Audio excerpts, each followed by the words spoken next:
please step up to the congregation. Yes, you are a donkey.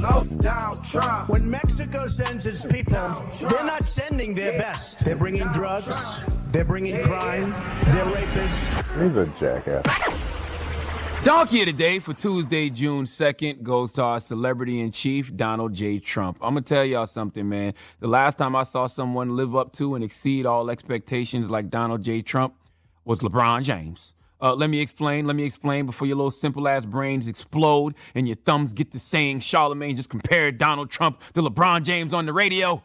Relax your digits before you tweet and listen, okay? When LeBron James was a junior in high school, he was on the front cover of Sports Illustrated. Junior in high school, on the front cover of Sports Illustrated, with the headline, The Chosen One. I remember this article in 2002 by Grant Wall. It said LeBron James is so good that he's already being mentioned with Michael Jordan. ESPN played one of LeBron James's high school basketball games on TV.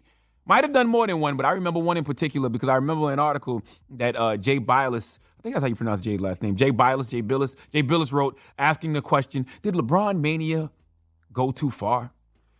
Jay also asked what level of coverage, coveting, and pursuit is appropriate for a 17-year-old kid playing high school basketball. I remember all that, and the reason I remember that is because I was thinking to myself, and we'd be having discussions that they are about to Memphis Bleak this kid LeBron James.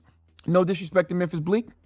That's my man. That's my guy. And I'm not saying anything that I haven't said to him in a conversation here on The Breakfast Club. But do you remember when Jay-Z was touting Bleak as the new improved Jay-Z? He put that bar very high. He made expectations for Bleak really, really high. Okay, like, damn, we was all like, wait, the new improved Jay-Z? At the time, it was Jay-Z who gave us Reasonable Doubt. Okay, classic. In My Lifetime Volume 1, classic. In My Lifetime Volume 2, classic. We was like, wow. If Jay says this guy is the new him, then this guy must be phenomenal. The problem with that was Bleak was good, but he wasn't Hove. And it kind of made folks not appreciate Bleak the way they should have because he was good. He just wasn't Sean Carter, okay? LeBron James didn't have that problem. LeBron James, if you remember back when he first came in the league, all the hype surrounding him, they called him the chosen one. They called him the king, the heir to Michael Jordan's throne. To me, personally, LeBron James has exceeded all expectations. To me, he absolutely has. I don't think he's better than Jordan, but that's not the point. He's top 5 of all time easily. People debate whether he's better than Jordan, whatever. My point is, he is who they said he was. They are who we thought they were. Now, as I was saying about the president, the last time I have ever seen someone live up to and exceed all expectations like Donald Trump was LeBron James. Ladies and gentlemen, Donald J. Trump is who they said he was. Who is they? Everybody. Okay, I remember in August 2016, there was an article on QZ.com that said Donald Trump and his followers could destroy America. I remember Politico had an article that said, in the era of Trump, is the GOP headed for ruin or renewal? I remember indivisible.org said Donald Trump is a national security risk. I remember The Atlantic had an article that said, will Donald Trump destroy the presidency? People have written books comparing Trump to Adolf Hitler, and they've compared him to other dictators like Stalin and Mussolini. You've heard people say Donald Trump will lead America into fascism. When all these things were being said in 2016, 2017, we said, no, that'll never happen in America. Give the executive producer, Celebrity Apprentice a chance to run the country. Things won't turn out that bad, even though everybody and their mama and their grandma said, no, it's going to be bad. Congratulations, Donald J. Trump. You have exceeded all expectations of how bad people thought you were going to be. Okay, America right now, unemployment rate past 40 million. Largest unemployment rate since the Depression era. Okay, Americans are shook to death because they don't know what will happen when the pandemic relief ends. Okay, there is anarchy in the street because the law and order president, as he calls himself, encourages police officers to rough folks up. So he made an already horrible problem in America, police brutality, worse.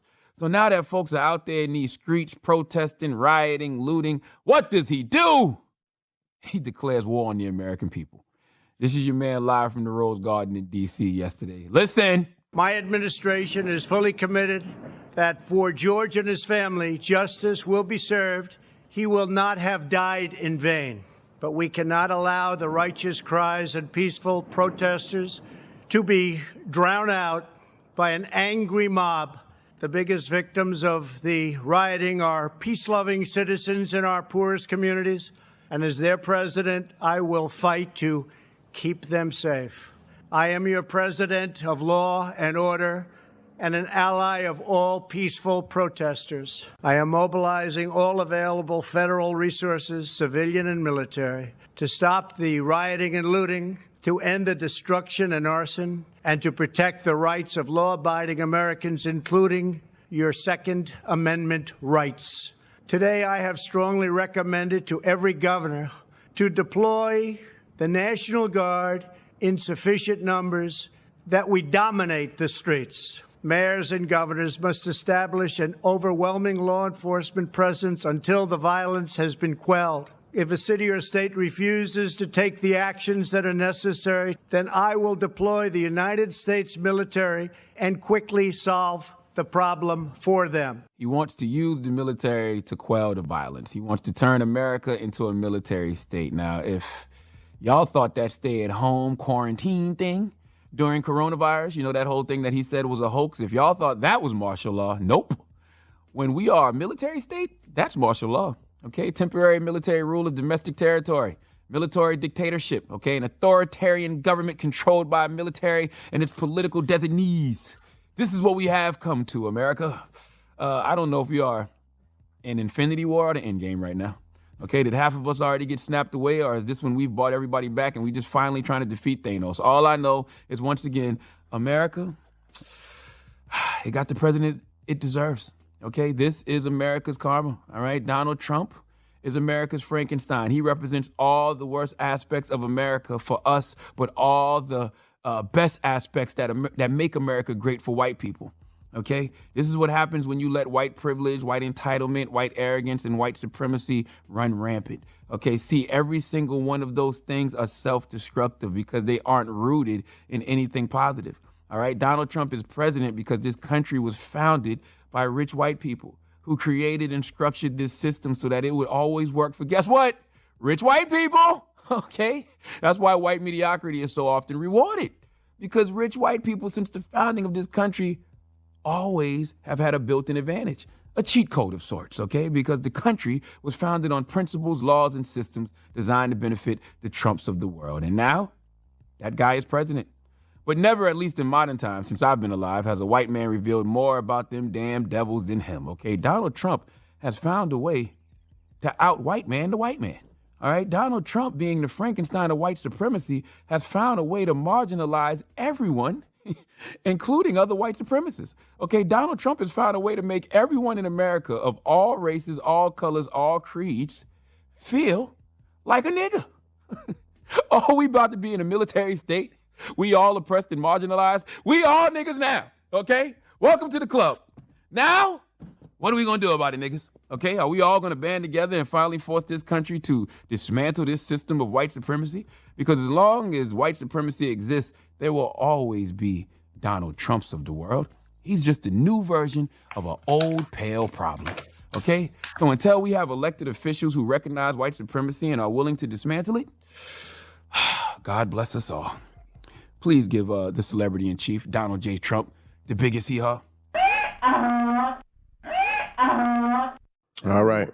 Is there any hope? I guess, you know what? There is a little bit of hope. When I hear people like Gavin Newsom, governor of California, when I hear him say things like this. The black community is not responsible for what's happening in this country right now. We are.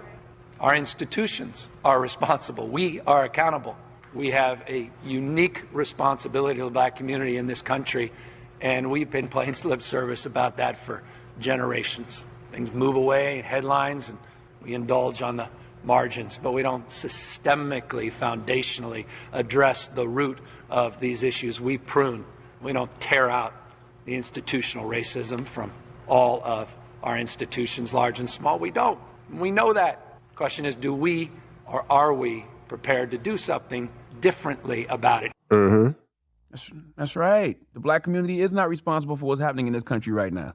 Okay? When he says we are, he's talking to America. Okay? The old white males and the white males that built this country, their institutions are responsible, and they need to be held accountable for this moment and every moment moving forward, and it needs to be called out, because white supremacy will not be dismantled until they choose to dismantle it. Keep the pressure on, people. Donkey of the Day is brought to you by the law office of Michael S. Lamonsoff. Don't be a donkey. Dial pound 250 on your cell and say the bull if you've been hurt in a construction accident. That's pound 250 from your cell and say the bull.